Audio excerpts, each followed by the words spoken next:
Welcome to Cincinnati Soccer Talk, the podcast covering all things soccer in the Queen City. So get in touch, soccer fans. Email us at feedback@cincinnati-soccertalk.com. Now, here's your host, Nick Suberly. Hey, what's happening, Cincinnati Soccer Talkers? Welcome to the first FC Cincinnati podcast by the fans, for the fans. Glad you're with us here on episode 144. Got off to a little bit of a rough start tonight here on CST, but we are glad you're with us. So we've got phone lines open tonight. Rob here standing by, ready to take your calls on the Kings Hammer Hotline, 513-399-KICK. It's expansion draft day for FC Cincinnati as they make their first selections today, and we'll talk about that. We'll talk about the 5 new additions to the roster from FC Cincinnati's USL roster from last season. And, of course, we will discuss what could potentially be happening as we move forward in the next few days for the Orange and Blue. If you're watching us live on Facebook, YouTube, Periscope, and Twitch, we appreciate you tuning in. Make sure you get in touch with us again on Twitter at Cincy Soccer Talk. We'll be reading tweets. We'll be reading comments on YouTube and Facebook. And, again, get in touch with us on the Kings Hammer Hotline, 513-399-KICK. We do not have an episode captain this week, but if you're interested in wearing the armband for an episode of CST, head on over to CincinnatiSoccerTalk.com/support. All right, let's welcome in my tag team partners for this week. Let's start with our draft gurus. I'll start first with Brad Weigel. Brad, how are you? I didn't think today could get any better until we just had that hot mic situation. So yeah. if all of you are not paying attention, apparently we were broadcasting live on on YouTube for about 5 minutes there. But no, all worries, and a lot of great stuff to talk about in the last couple of days. So without wasting anything, I'm going to let the other guys chime in. Yep, a little bit of a hot mic situation. Now I know how Mike Watts feels, but anyway, it happens. It happens. It always took us 144 episodes for this to happen to us. So apparently people saw me in my finest form, and we'll quickly move on. We welcome back to the show Ken Hetker. Ken, how are you? I'm doing pretty good, Subes. How are you? It's kind of a an early Christmas present for FCC today. It's what, December 11th, and we've got 6 new presents that we just got open. So as Brad says, I don't want to get too far into it, but it's been a great day so far, and let's get busy. Yeah, it was a good day for FC Cincinnati as they make their expansion draft selections. You and Brad did a really good job of previewing that over at our website, CST. And so looking forward to getting your thoughts on what the club did today.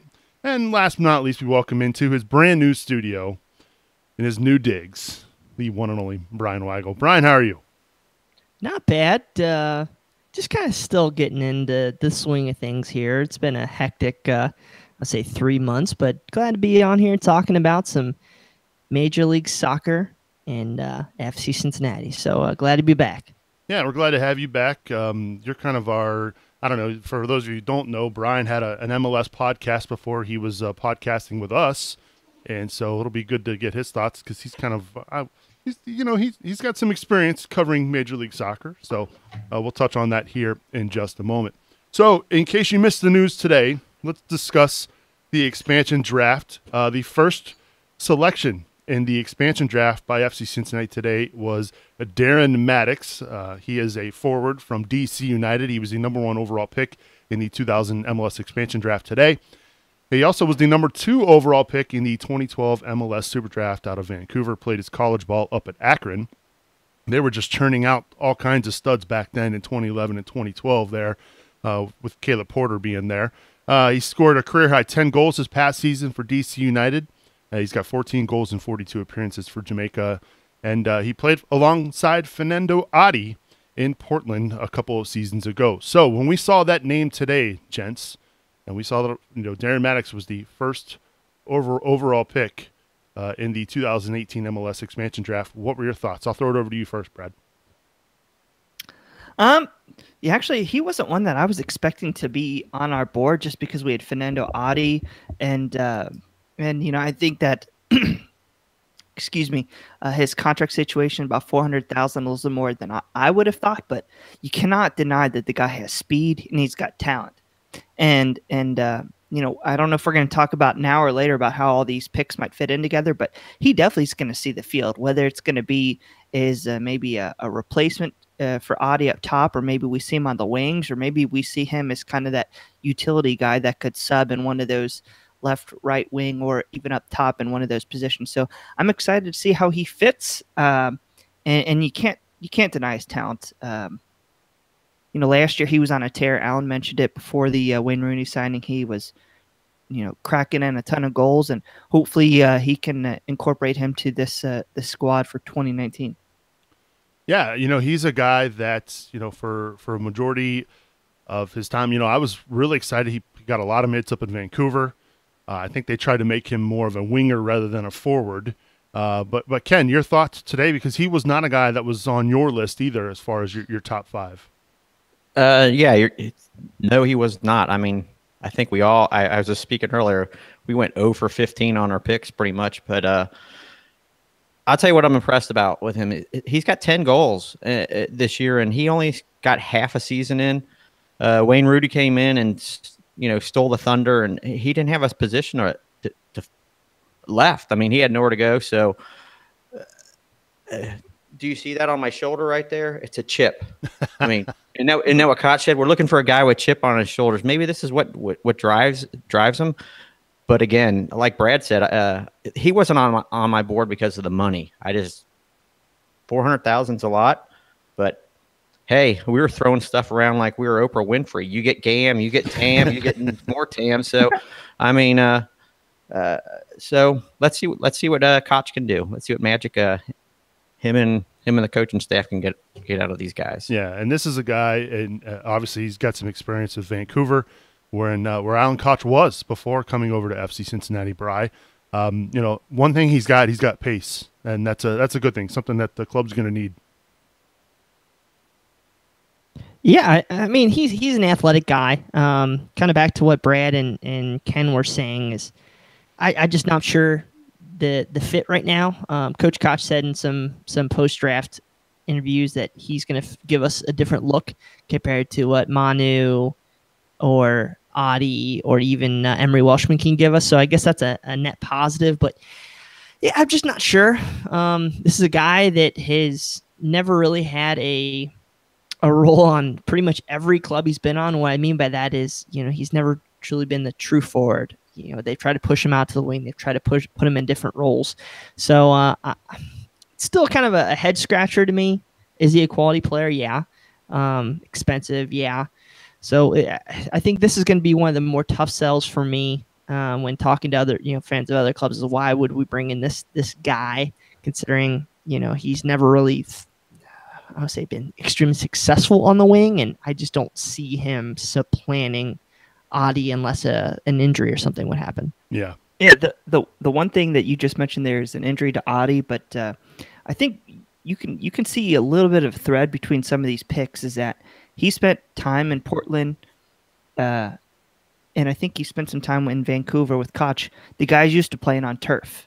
And I think that's going to be a common thread you're going to see between a lot of these picks where they've experienced playing on turf, and that's going to be important, especially when we spend the next 2 years in Nippert Stadium.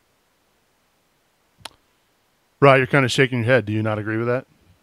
I mean, yeah, okay, it's nice to have that factor in there. I don't think that was, you know, over a big reason why people were drafted.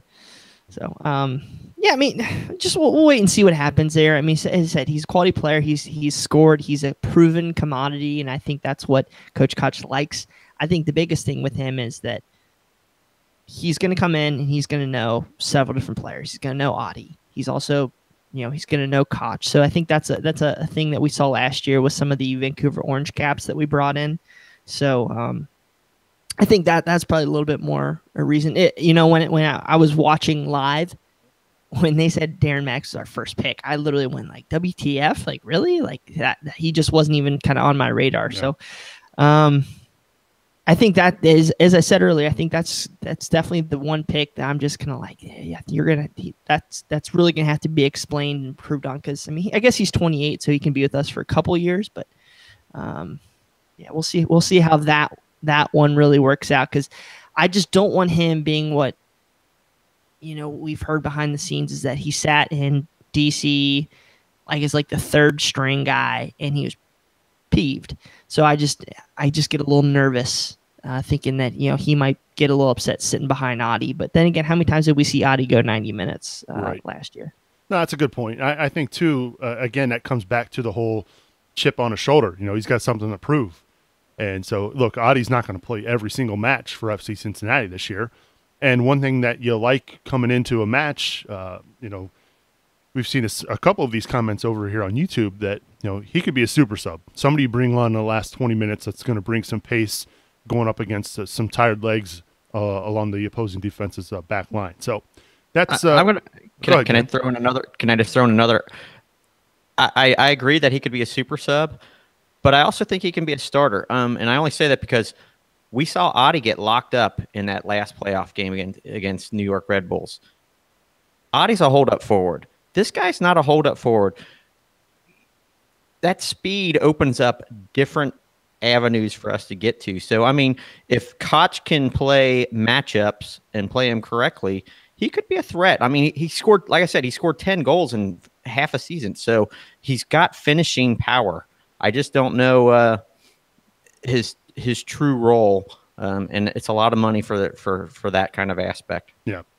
So he was the first pick in the expansion draft. The second pick was another Vancouver Whitecap. Although, I guess Maddox previously with the Vancouver Whitecaps, obviously he was drafted from DC United, but another Vancouver Whitecap selected today, Kai Kamara. And then it was immediately announced that Kamara was traded to the Colorado Rapids for an international spot. So right off the bat, some interesting moves made by the club. When you saw the trade today, Bri, good move for FC Cincinnati? Thank God, because I didn't want him around our club at all. He might be a nice guy, and I've had Twitter reactions with him over the past several years, but I've just heard a lot of negative stuff about him, and with a club that's all about culture and building positively, I just had no interest in him because I don't think he's going to supplant Adi either. So I'm glad we got rid of him. I don't think we got enough for him, but I mean, really, I feel like that. Sorry, I'm going to ramble here. We got him, in my opinion, shipped him for an international spot, and who do we really use that on? Okay, we sent it over to Vancouver, or did we allow us to sign Justin Hoyt or Emery Walshman? I just don't see the value in any of that in that pick at all. I'm sorry. Well, how do you really feel, Bri? I'm just kidding. I don't know. I was head scratched on that one. I just think the guy who's a top 5-6 scorer in the history of the league. Yeah, is he that right now? No, but I don't know. I just don't think the value was there on that pick, and I think a lot of people have said that online too. I thought we could at least would have gotten some allocation monies or something different or more for him, just besides the international spot. Well, the two teams have obviously been wheeling and dealing over the past few weeks. We'll talk a little bit later on about another deal that the two clubs worked out. But Brad, what did you think of the trade Kamara to Colorado?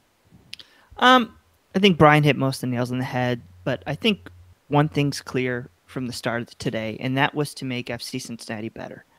And I think they clearly did that with a lot of these players that they've signed, especially getting this pick that, like I said, we're talking about where we flipped and we're going to get a best 11 center back. So if you look at that pick in isolation, they might not have got as great of returns we might have thought, but I think clearly the FC Cincinnati able to parlay that into Kendall Waston. I don't have much to complain about. Ken, you got anything to add? I think those two hit the nail on the head. I do agree from the aspect of just Kai for an international spot was probably not enough. But when you look at it as they were talking with Vancouver about Kendall Watson, and they said they wanted an international spot, and we removed Kai Kamara from him, and we threw a whole lot of money at him on top of it. So, I mean, I think in the end, that's what we were really looking at with Kai is Kendall Watson. So, as these guys have said, I think that's great. But was the straight up Kai for an international spot? Was that the value, enough value in return? Yeah, that's the question. All right, so let's back it up here for 1 second. Of course, we've had a lot of, since our last show, we've signed several of our quote unquote USL players, hashtag Minnesota. And that includes Jimmy McLaughlin, Emery Welshman, Nazmi, Justin Hoyt, which we're going to cover later. Yeah. So, but what I'm saying with all these is that we use some of these guys for international spots, and when you're just looking at the value of how other teams value those international spots, trading away, I just don't see how that was a equitable trade, in my opinion. Now, of course, we're new to this whole thing, and I'm sure over the next 5 years, we could look back and go, okay, sure, great, but we got a lot more to talk about, Brian. All right. On that positives note, and negatives, we move on to the next pick in the expansion draft today. Roland Lamar. He spent the past 2 seasons with FC Dallas, scored 19 goals and 9 assists in 61 games. He's earned 5 caps with Belgium. Someone that I know, Ken, you're very excited about. Offered a lot of pace from FC Dallas, up and down, inconsistent a little bit, but again, it sounds like another threatening attacker there, at least a midfield / forward / winger for FC Dallas coming to Cincinnati. I wouldn't quite go high on, but I like him. He's versatile. I looked at his scouting chart, and he's played 8 different positions this year for Dallas. So anything from left wing, right wing, center forward, all the midfield positions, and even a little bit of wing back. So he gives the versatility for that. But again, the value of his last contract was what, $800,000. And he's known or been stated he's lacked a little bit of motivation. So apparently we need to do something with him to improve that aspect of it. So I like him. I think the versatility is useful, and that's the part I like. Again, the value.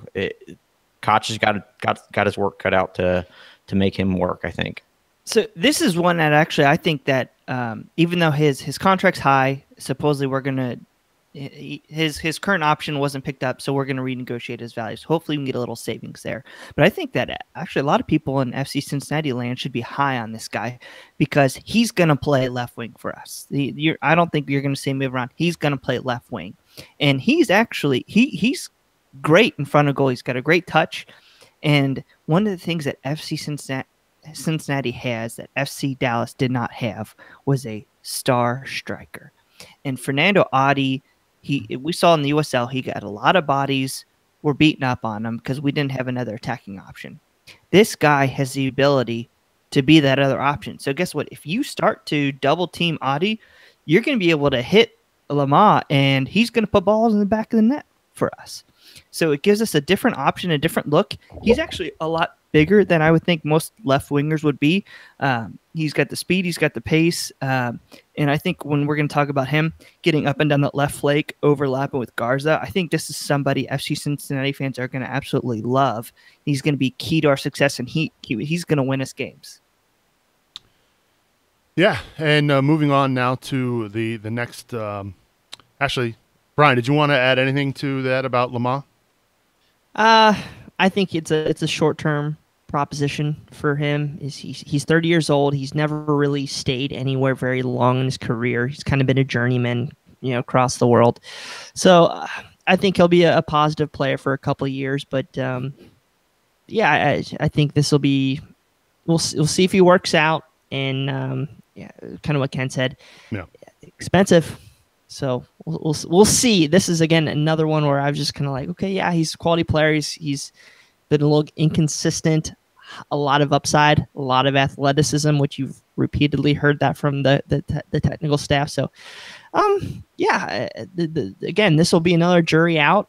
If he sits on the bench, that's an expensive player sitting on the bench. But there's definitely some upside here.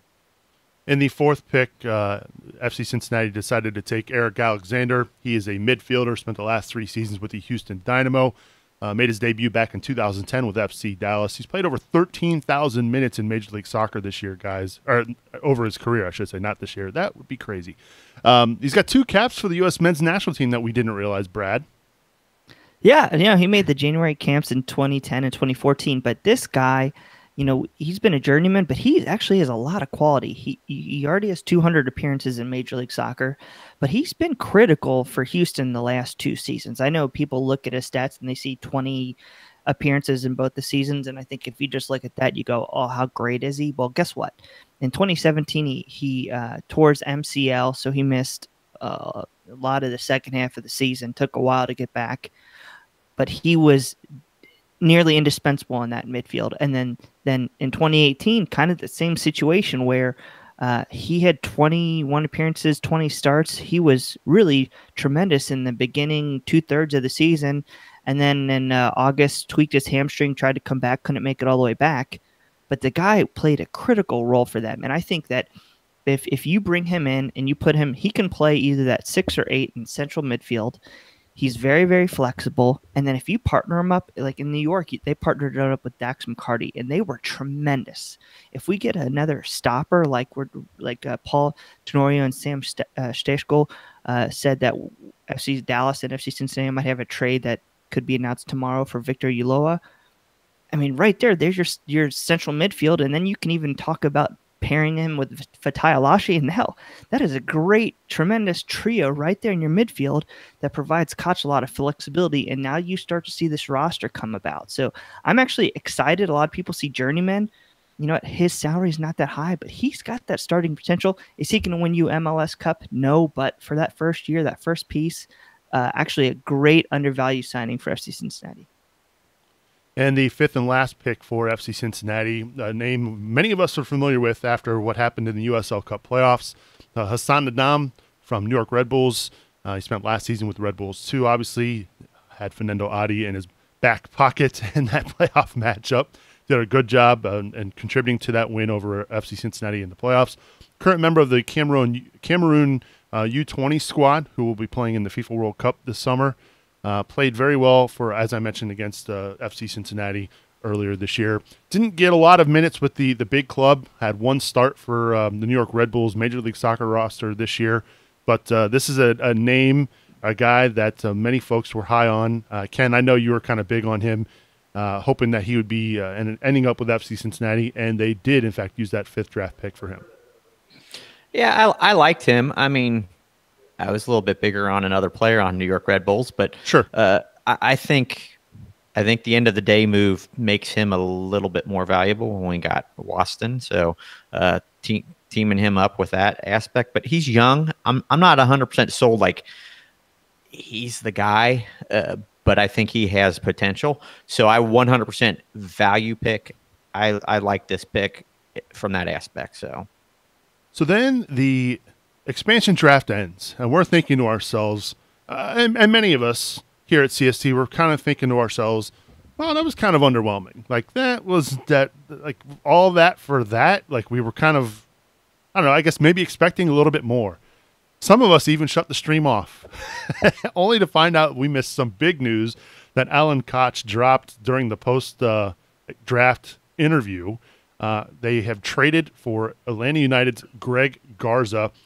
He was a left back for Atlanta United this past season. He was acquired in a trade. He started 10 matches this year. He scored 1 goal. He's got 10 caps and becoming the first. I guess technically, if you think about it, Alexander became a player for FC Cincinnati first. But Garza has the most experience with the U.S. men's national team with 10 caps. He also played for Tijuana of Liga MX. A lot of folks thought that this Garza pick or this trade was a big deal because we watched it on the coverage of MLSsoccer.com afterwards. A lot of these guys there at the headquarters thought this could potentially be the best left back in Major League Soccer, if not the best, maybe top 3. So, Brian, you saw that news. That kind of changed a little bit how you felt maybe about the draft, didn't it? Yeah. I mean, I think the draft was successful in some ways, but I think this has the opportunity to be a game changer. Of course, we'll talk about another move later on, but with Garza, this is a guy who comes in, can get up the field offensively. He also can track back and play a pretty a good left back compared to what we've seen here in the past couple of years at FC Cincinnati. The thing with him is what you kind of said. U.S. men's national team. He has that pedigree, and it also shows that this team is going out and trying to get game changers that can kind of go both ways. He gives a lot of flexibility in the formations that Coach Koch can roll out there. If you want to go a 4-man back line, if you want to do a 3-man back line, he can play like a left-sided wing back. So yeah, he gives a lot of flexibility.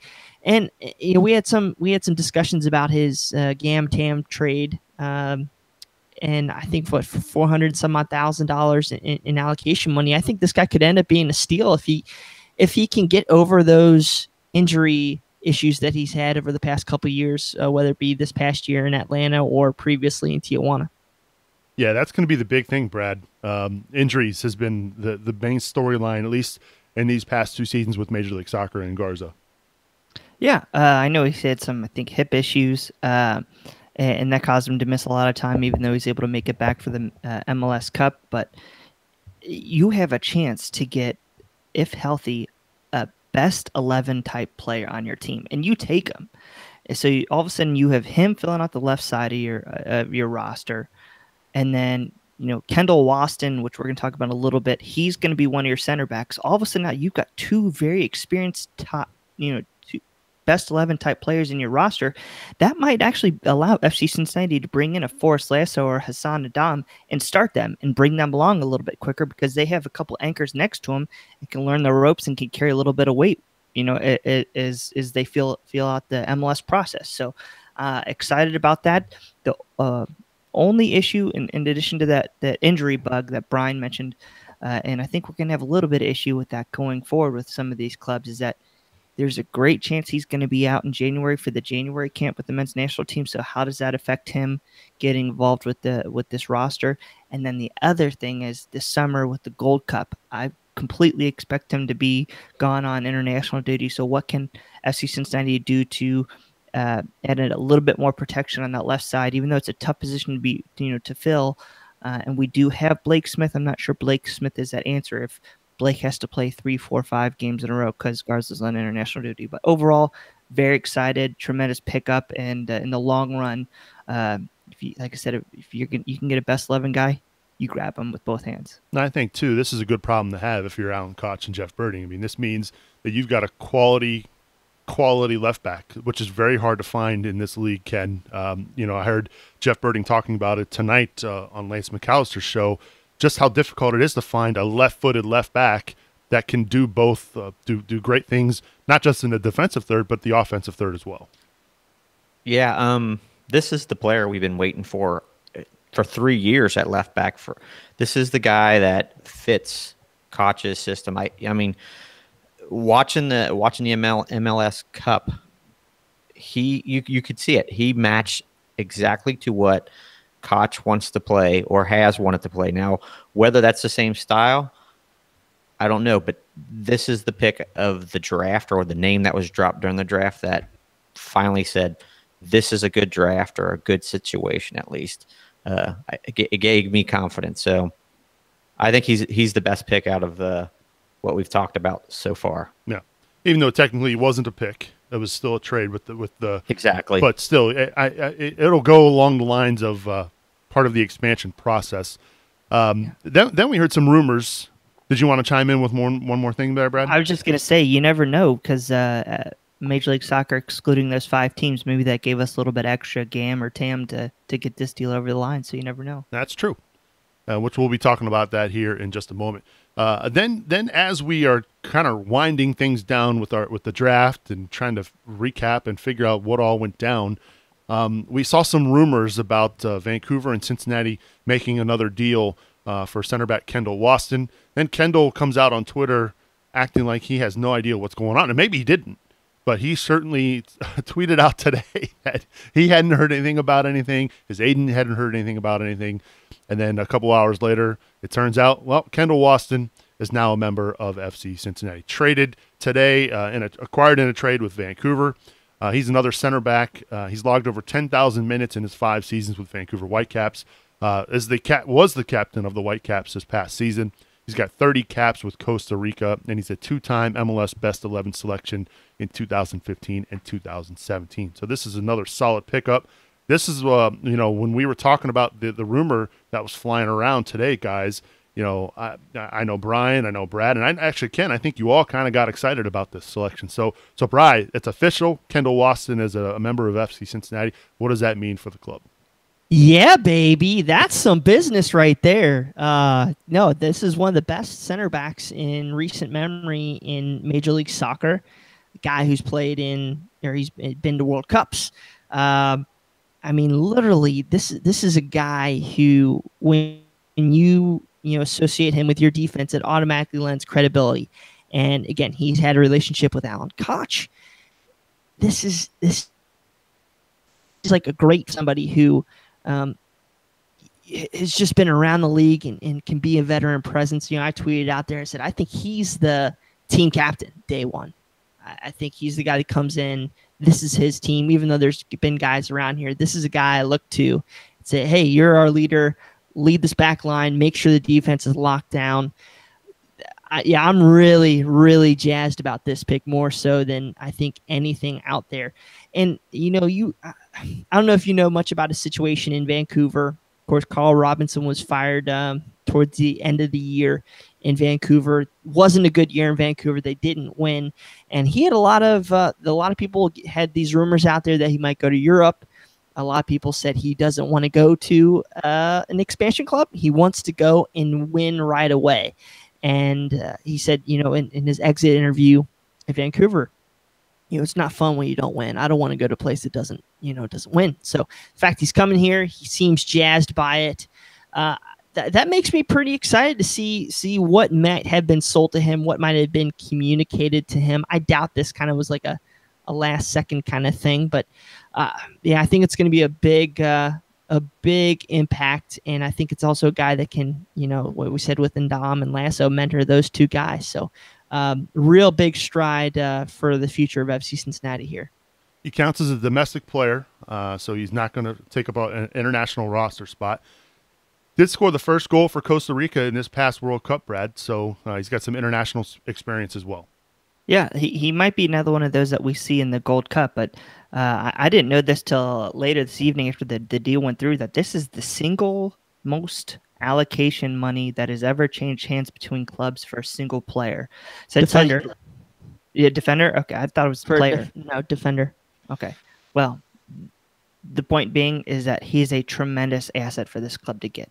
And, like I said, you see a best 11 player, you take it with both hands. He's going to help bring players through, and he's going to just stop. He's going to be that last line of defense. He's just this traditional stopper, and so he's going to cut out chances. If it takes a little bit of time for this club to gel, you want to have that guy in the back line who can control those guys, that also can come in and be your last line of defense and bail us out of some tough situations, especially early on in the season. So I think that FC Cincinnati paid dearly for it. I think there's a reason why, because there's a lot of interest across the league, but I think it's money well spent, especially when you get that extra allocation money as an expansion franchise. So huge signing, and I think that I told some of the guys before that if you would have added Waston and Maddox and Garza, and you couple that with Adi and Alashe, I think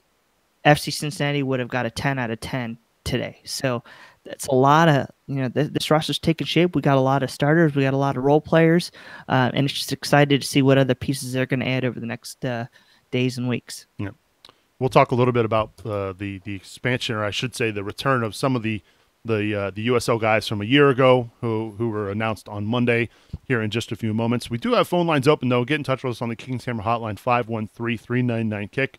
We want to know what are your thoughts on today's draft picks, on today's trades, even some of the USL guys coming forward to Major League Soccer for next season. Get in touch with us, 513-399-KICK. Let's go to the Kings Hammer Hotline. Let's welcome in Dylan to the show. Dylan, welcome to CST. How are you? I'm good. How are you, Brian? We're doing well. What's on your mind tonight? So I am a big soccer fan, but I mostly watch over in England. And I was just wondering what the general allocation money, target allocation money, and salary cap was basically with all the MLS restrictions. So basically you want to know what TAM and GAM means? Yeah. All right. Basically. I think, Brad, that's a perfect question for you. No, What do you think? that's a Brad question. All right, well, we can ask Brad, too. Either It's one okay. of you. I know I don't know what it is. It's okay. So just to let you know, after you're done listening to this episode, go back a couple weeks ago. We had Jeff Reuter on. He did a great job of explaining the whole process of building this team. But real quick on GAM and TAM. GAM is general allocation money, and TAM is targeted allocation money. Essentially, these are vehicles that we can use to buy down players' salaries as far as they credit towards the salary budget. So let's say that the annual salary budget for an MLS club is 3.8 plus million. So if you get a player who in a GAM situation, maybe his salary is $400,000. You can use some of that TAM to buy him, GAM in that situation to buy him down. So let's say you use $200,000 of GAM. It's not that we're actually getting additional money or anything. It's just we are using those credits from the league that to buy down his cap hit. So instead of it being a $400,000 cap hit, it's a $200,000 cap hit. Now TAM is to get those upper echelon players, those players that might cost between $500,000 and $1.5 million. So you get $2.8 million in TAM, or excuse me, you get $1.2 million in TAM, then you get an additional $2.8 million in club funded TAM. So the league funds the first $1.2 million, and then the club has the discretionary amount up to $2.8 million a year. So you could go in and you could take a player whose salary is $1 million. You could use over $500,000 worth of TAM. You could use $700,000. Let's say you use $700,000 of TAM for that $1 million salary. Boom! All of a sudden, that player only counts towards $300,000 of that salary budget instead of $1 million or 500-some thousand, which is the maximum salary charge. So it's a way that you can bring talent into the league while still keeping some sort of competitive balance. Dylan, it's okay if you don't understand what he just said because I have no idea either, buddy. Yeah. Was that Spanish? Well, I kind of have a general understanding, but yeah, more in depth was great. So about Garza, is $450,000 a lot, or is that like, I don't know, less than what was expected? Well, I guess it's a lot now, but it could change. I mean, we don't know. I mean, I guess it depends on how he does. Well, yeah. I mean, Koch, yeah, I guess, yeah. Koch seemed to believe that wasn't that much money for a player of his position. So maybe if you spend $450,000 in allocation money, giving that money to another club to use. So basically, we can't use those salary credits. We've given them to Atlanta. So now with that, Garza and left back is a tough position to fill. It's one of probably the three toughest positions to fill in the league. So if you spend $450,000 on a left back and give Atlanta that TAM, that's probably appropriate. But if you do on a comparable central defensive midfielder, that's probably a little bit much. So I think it's probably in the right area, especially for a best 11 type player. I mean, okay. So Columbus, I mean, there's all these different trades. Like Lee Wynn, he was worth like $700,000 in allocation money. Justin Miram was like $900,000 in general allocation money. So when you look at like the level of guy that he can be, I think this could be a steal. Now, if he goes and plays 11 games, okay, yeah, that's going to hurt you. It all depends what happens. But this is a huge upside trade, in my opinion. Yeah. And again, I'll be the first to admit, Dylan, I don't know about TAM and GAM and all and how it all works. That's why I enjoy working with these guys because they do all the research. and understand how it works. England's a lot simpler over there. Sure, but I will say this: like, Yeah. if Garza goes out next year and plays a full season without being injured, then I think it was well worth it. But if we're seeing a guy who plays 8 or 10 games like we saw this past season, then we're going to have to wonder if whether or not that was a high price to pay. But that's why that's the fun of it. Time will only tell. Yep. All right. Well, we appreciate the call, Dylan. That's Dylan on the Kings. No problem. That's Dylan on the Kings Hammer Hotline giving us a ring. 513-399-KICK, 513-399-KICK. Get in touch with us. Rob Pierce standing by ready to take your calls. It's that time of the show where we give a big shout-out and thanks to our tremendous supporters. Thank you to Kings Hammer and Tim Bronsel, Matt Adamchick, Mama Subes, Brian Malone, Jamie Smed, Mike Hudson, Jonas Tom, Jack Emery, Mike Bowman, Kathleen Francis, Jesse King, Teresa Everidge, Matt Imholt, his Liverpool. They squeaked by today. They made it to the knockout stages of the Champions League. So congrats, Matt. Seguin Sagai and Matthew Long, thank you so much for your support of CST.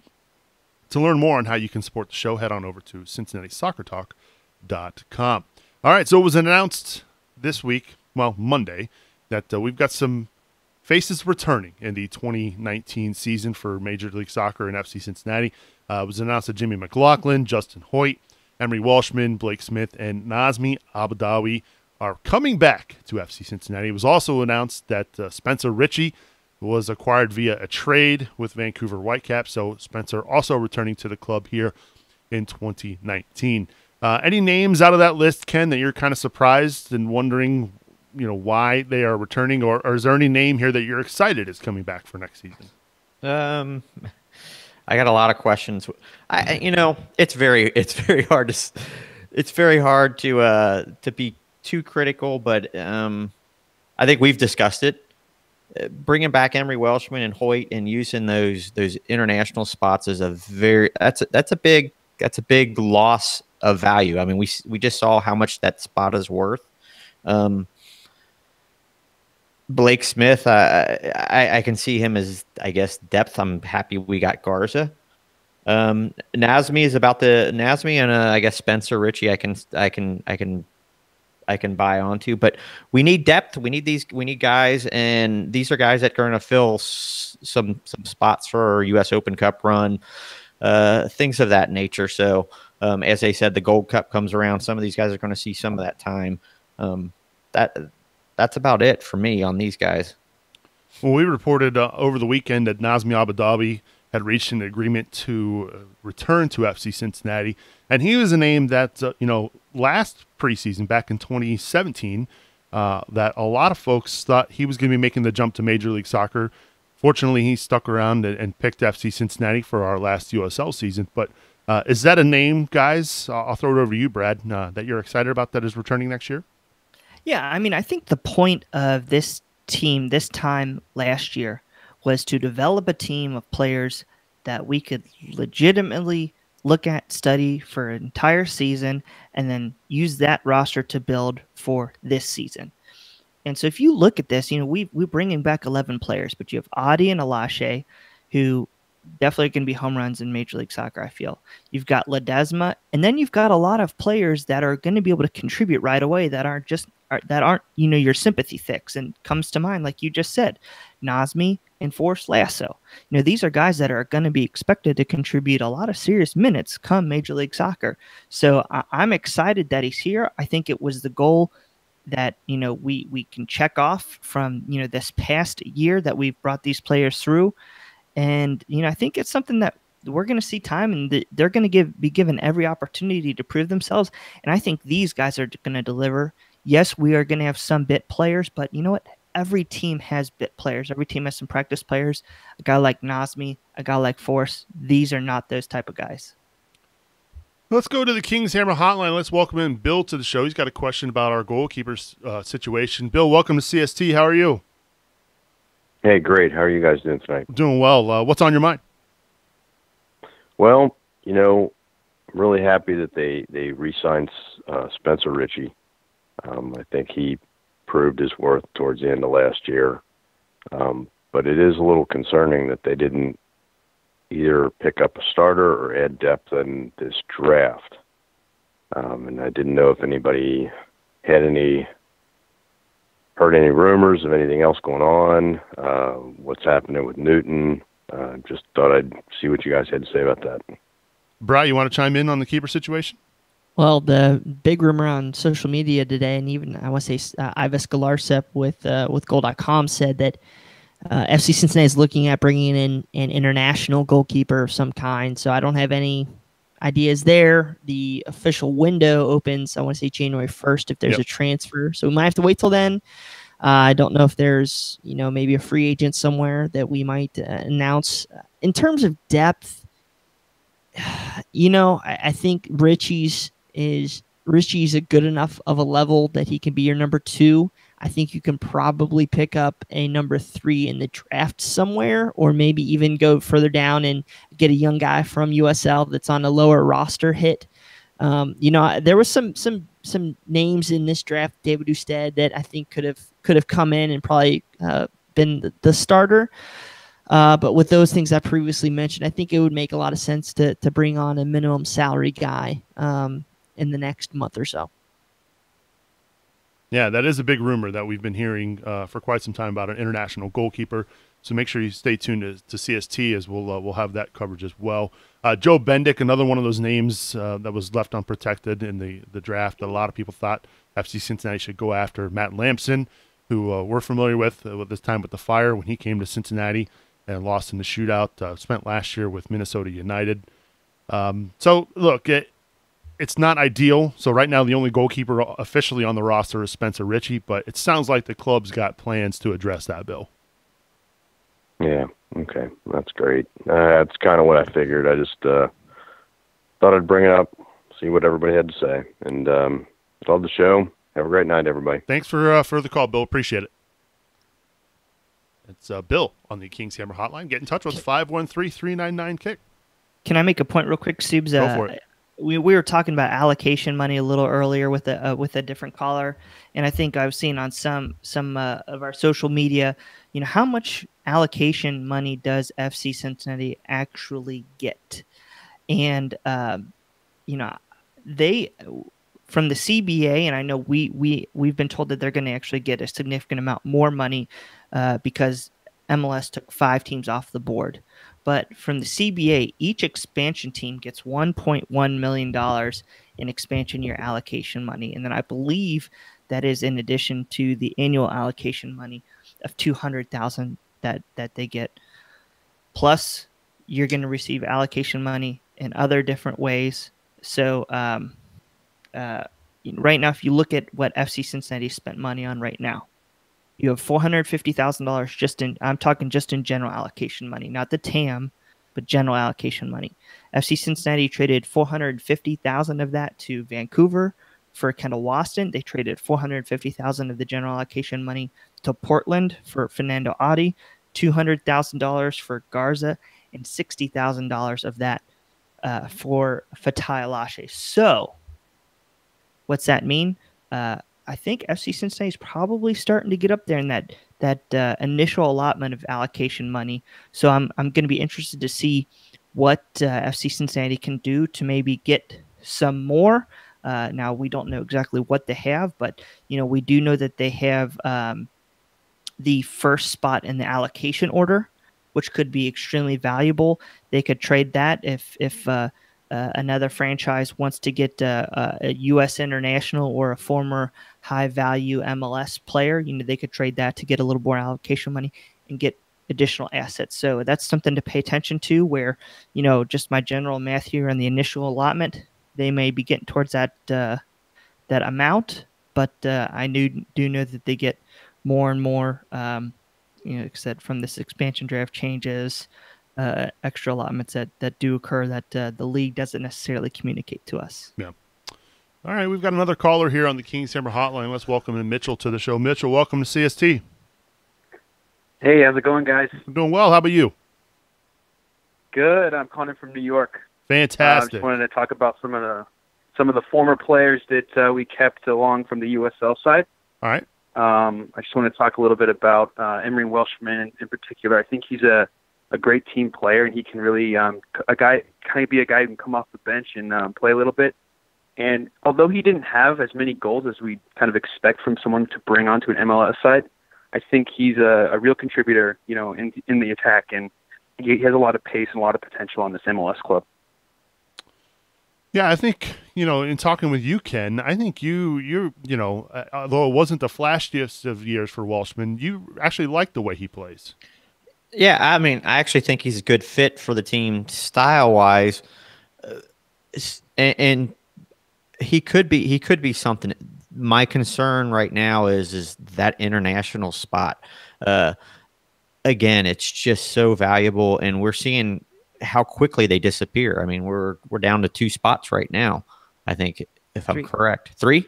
Yeah. Waston counts as a domestic. Oh, that's right. Okay, so we're down to 3 spots, and if we get an international goalkeeper, we're down to 2, and we're still looking for a cam, in my opinion. So my point is I do like Emery. I do like his speed. I do think he brings something different, but is he any different than Darren Maddox?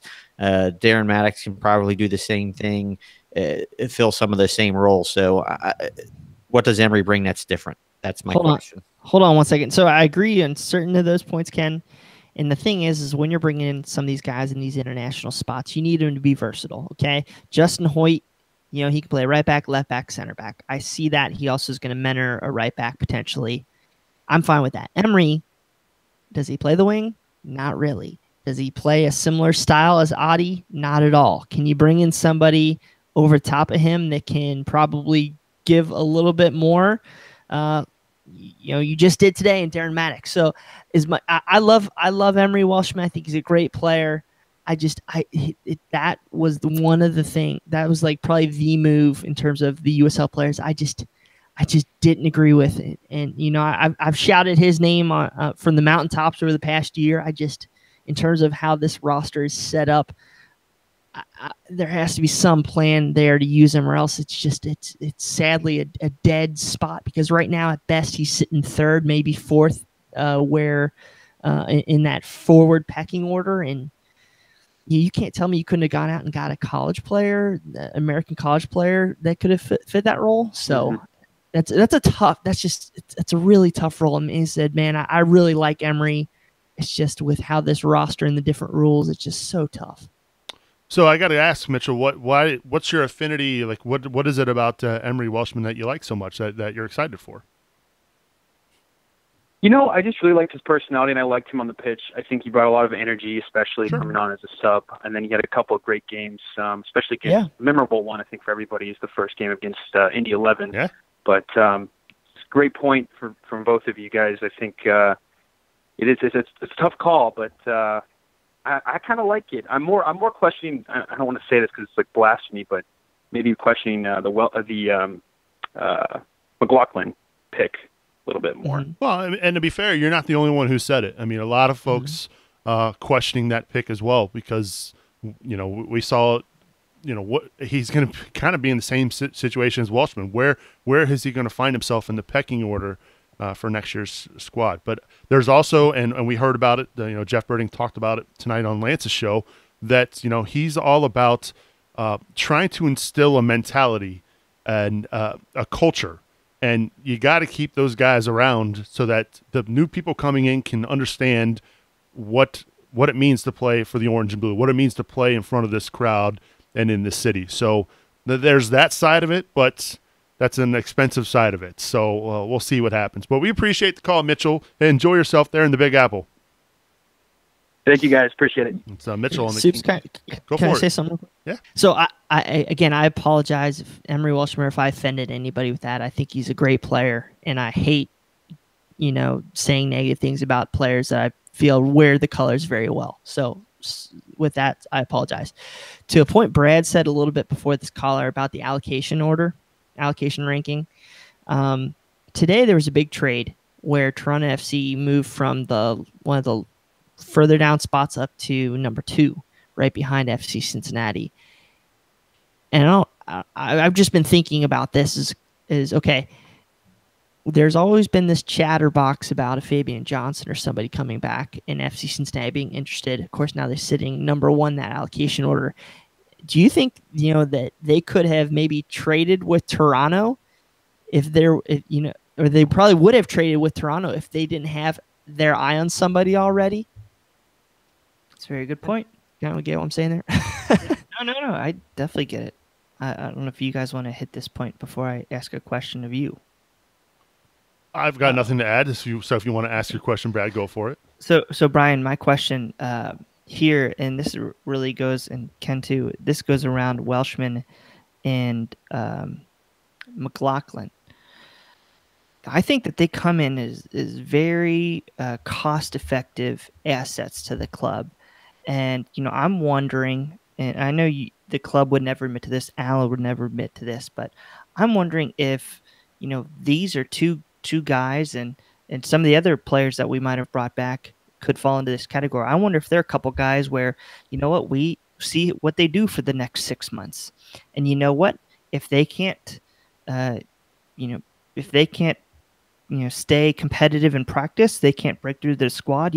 I think they're still, really cheap assets that, we could loan out, maybe get that international squad back, maybe get that roster spot back, because I think, it serves as a good 6 months to prove themselves, see if they can make it in Major League Soccer. And if they don't make it, we can send them to a team in the USL and they can get their minutes and continue on with their careers. And, it's really no harm, no foul. I know that's never the plan in the beginning, but Matt Doyle said it earlier. It's a way, if we need to miss early, we can miss small and not big on a player like a center back with Minnesota, like a Vadim Demidov, who was their big signing coming into the season. He played 3 games and he was just so slow. It was terrible. So I'm wondering how many of these, I'm going to say 9, because I don't include Alashe and Adi, that will still be on the current roster come this time next season. Summer window as well. Mm-hmm. Yeah, that's what I'm saying is you give them time to go to the summer window.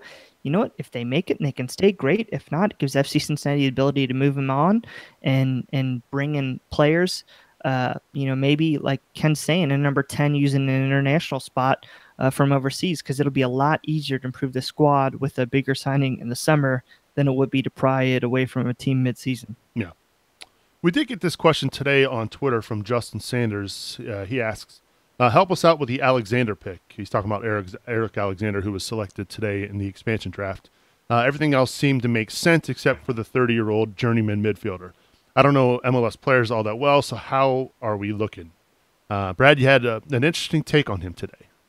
Yeah, like I'm not going to go too far into it because I feel like I went over a lot of it already, but that's actually a guy where I think he's a little over $200,000 in salary, so he's very, very cap-friendly for a team.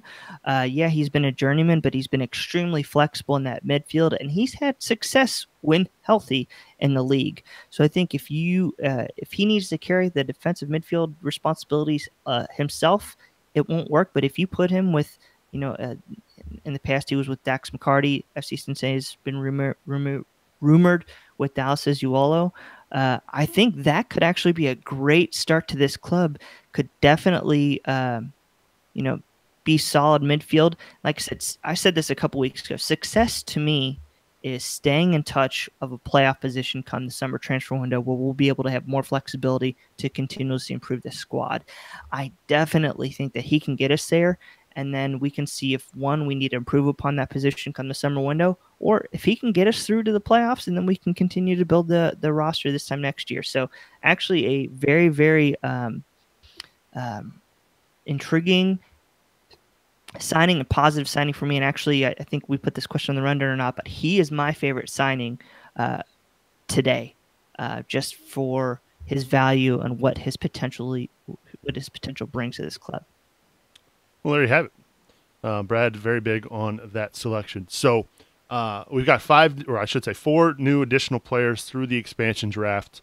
Obviously, they traded Kai Kamara away for that international spot. They made the trade for Greg Garza today and Kendall Waston.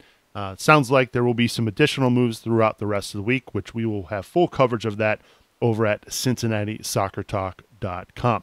As we begin to wrap things up here on this episode of CST, we just want to remind each and every one of you, we are normally live, even though this is Tuesday night. We're normally live on Monday evenings at 9 o'clock Eastern on Facebook, YouTube, Periscope, and Twitch. So make sure you tune in for our live shows. Over the next few weeks with the holiday season, primarily on Christmas Eve and New Year's Eve, we will not have a live show, but we will have our regularly scheduled podcast hitting your podcatchers. We've got some special plans for those few weeks, so make sure you get subscribed to our show so you don't miss a single episode of Cincinnati Soccer Talk. We've got some special guests who will be joining us over the next few weeks who are near and dear to your orange and blue hearts. So make sure you get subscribed again. Find us on iTunes, Stitcher, Spotify, anywhere you can find podcasts, you can find Cincinnati Soccer Talk. Don't forget, you can help support the show as well. Head on over to CincinnatiSoccerTalk.com/support and find out how you can wear the armband for an episode of Cincinnati Soccer Talk. I want to welcome, and for those of you who watched the show, probably saw this a little bit earlier on, or if maybe you follow us on Instagram or any of our social media accounts, we've upped our game with our graphics. So we have to give a big shout out and welcome to our new graphic designer, Joey Coling. He's done fantastic with our new graphics. So Joe, thank you again for joining us here at CST. We're really excited to be working with you, and we hope everybody enjoys the new graphics we've been able to put out on our social media. Any final thoughts as we begin to wrap up? I'll throw it over to you first, Ken Hetker. Big day. It was something we've been waiting for months. Finally here, and now we move on. It was so quick. Yeah, it was an exciting day. I think we all enjoyed it, and as I said in the opening lines, it was a great early Christmas present for us all. It's just nice to have Cincinnati back in the limelight.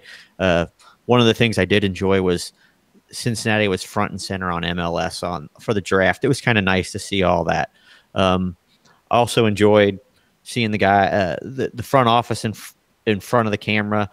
The one person we didn't get to see, and I want to reach out and say congratulations, is Luke Sassano.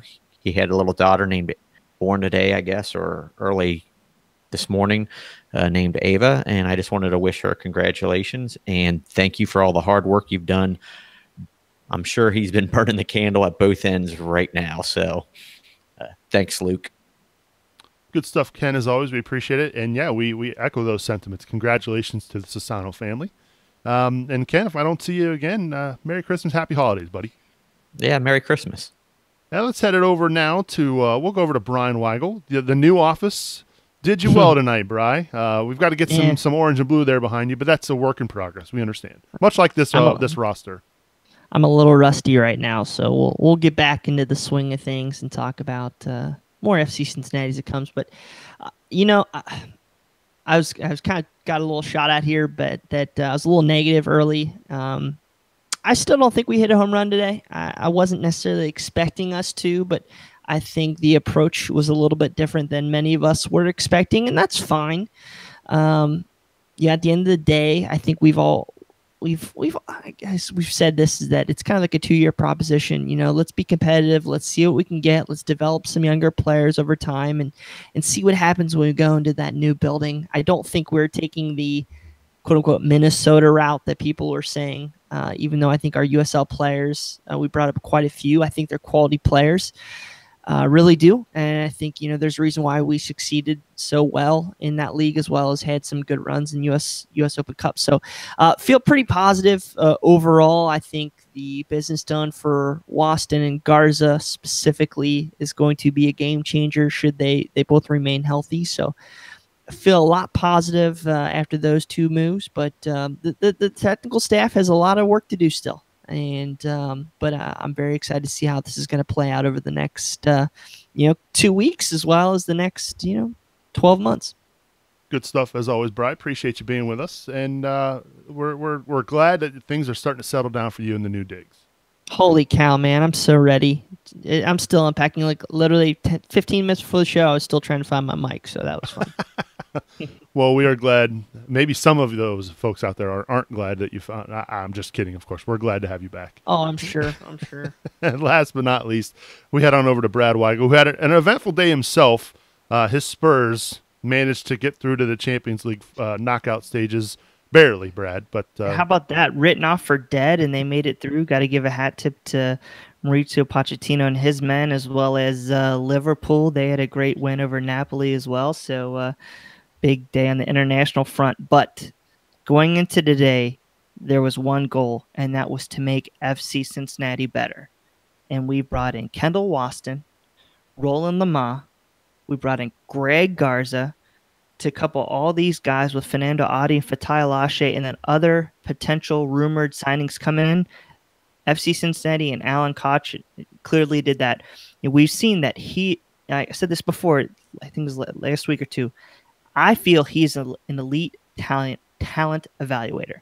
And, he brought in a lot of tremendous signings this offseason. We ran away with the league. So now you're going to tell me we're going to take a lot of these guys that were key to us running away with USL and then add the premier talent that we added today, and we're going to be continuing to add for Major League Soccer. I think that we're going to be a lot more competitive than people think. And like Brian said, we're not going to be Minnesota. We're not going to be Atlanta. Time will tell what the story of FC Cincinnati will be the first year in Major League Soccer. But after today, I'm cautiously optimistic, but I'm still very, very hopeful in the direction of this club and where we're going to be talking about this time next year. Got a lot of ground to make up, though. And there's the Debbie Downer. Look at the roster Chicago had, and look at our roster and this could be a long discussion. I'm not trying to keep things in check. I might yell that afterwards. We've got 3 potential all-star players on our roster that are going to start day one. And you know what? Star players are key to Major League Soccer. If you can fill in the blanks around them, that's going to get you a lot of the way there to being competitive in the first year. Like I said, my expectation isn't to win MLS Cup year one like it was with Atlanta, like it potentially was with LAFC. I think that is not realistic. Our ownership is spending nearly $500 million for the rights to have this club, to build a practice facility, and to build the stadium. Okay, get off of them. They're doing a hell of a job. They spent a lot of money on Kendall Waston today. They spent a lot of money on Greg Garza. They spent a lot of money on Ronald Lamar. In addition to the $2 million they're going to be spending Fernando Adi. Guess what? This club looks a hell of a lot more like a potential, 5, 6, 7 seed than it does 10th or 11th spot that we saw Minnesota in their first season. So, Minnesota fans aren't going to like us. Nobody does, remember? And that's okay. So, hey, man, we're not the bad guy anymore. Atlanta is in Major League Soccer. Mm-hmm. And I will agree with this statement. FC Cincinnati got better today from an MLS standpoint. Going into today, they didn't have nearly as many quality MLS players as they do now. So I will say this, they did get better.